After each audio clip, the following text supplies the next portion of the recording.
I'm Mary Byers, and this is Associations Today. My guest is Lynda Patterson, President and CEO of the Wisconsin Society of Association Executives. And I'm interested in learning a little bit more about the Innovation Summit, Lynda, that you've been doing for 4 years. So tell us a little bit about the background and how it came to be. The Innovation Summit for WSAE actually grew from an initiative with a CEO roundtable that WSAE started in 2009. As part of that process, the CEOs decided they wanted to focus solely on innovation in associations and focus on what can they learn from businesses. How can we challenge traditional ways of running associations, traditional governance models, every aspect of association management. And so that then the roundtable ended up producing a white paper on innovation in associations in 2010, and that then grew into the Innovation Summit. One of the things I like about this meeting is it's very hands-on. This year you had logo production, video, or logo design, video production, industrial design. Has hands-on always been an important part of this conference? And if so, how does it change the meeting experience for your attendees? The Innovation Summit has always been very interactive. That is, we have gotten participants to share ideas, share things that have worked, things that haven't worked. And after the third year, we realized that, we're having this Innovation Summit in very traditional meeting spaces, in ballrooms with round tables and white linens and, the traditional meeting setting. So we decided to shake it up this year. We asked people to come in their blue jeans. That alone was a challenge for some, based on whatever organizational culture they came from or represented.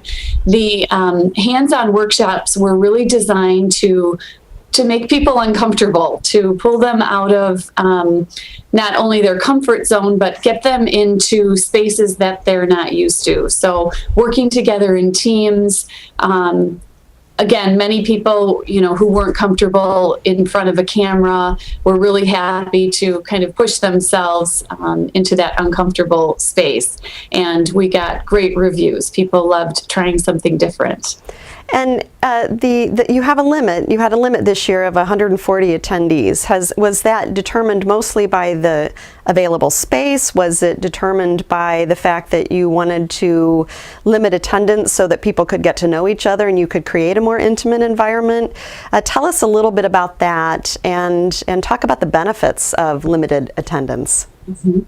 Well, we did consciously limit the attendance because we wanted to ensure that the attendees could learn from one another and really develop stronger relationships. And we found that from previous meetings that is one of the biggest benefits people get. So listening to expert speakers is always interesting, but we find that they really learn more from their peers.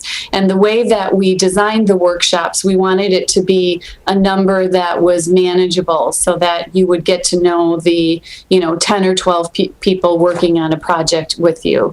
And again, very good feedback. There was a lot of flexibility in the space. So if you decided you wanted to take a walk outside. We were at Discovery World in Milwaukee, right on Lake Michigan, and we had a couple of people that decided they just needed some time to go outside and think and process some of their ideas. So there was great flexibility, and that was kind of an unintended consequence, but something we thought was pretty neat. And you've talked about the benefit or the feedback that you've gotten. Give me a specific example of kind of the themes that ran through the feedback, because essentially you're leading by example. You're showing your members what a different meeting experience could look like, and then they can take that back and adapt that for their own organizations. But when you say you got great feedback, what specifically about the feedback has been most helpful to you? Mm-hmm.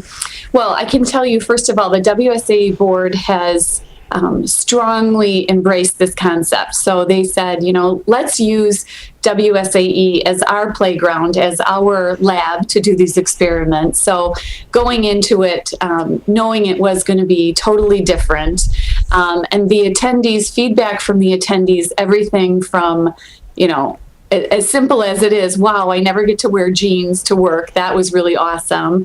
To, I don't consider myself a creative thinker. And so I went to the logo workshop and, really kind of pushed myself and realized that given the right tools, I can be creative. I do have some of those creative juices in me.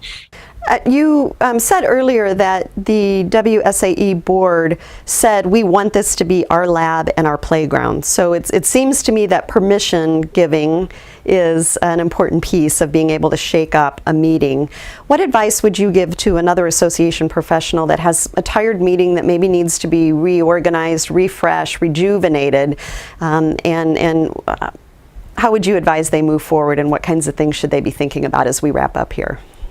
I think first and foremost, it is still very important to get buy-in from the top.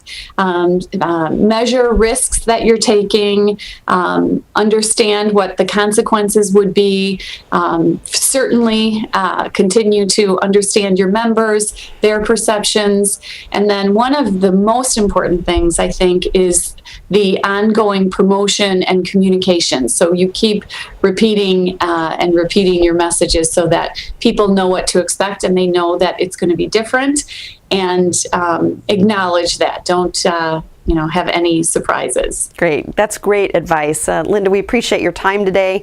I also like to thank my producer, CommPartners. If you're looking for an online learning provider, I suggest you give them a call.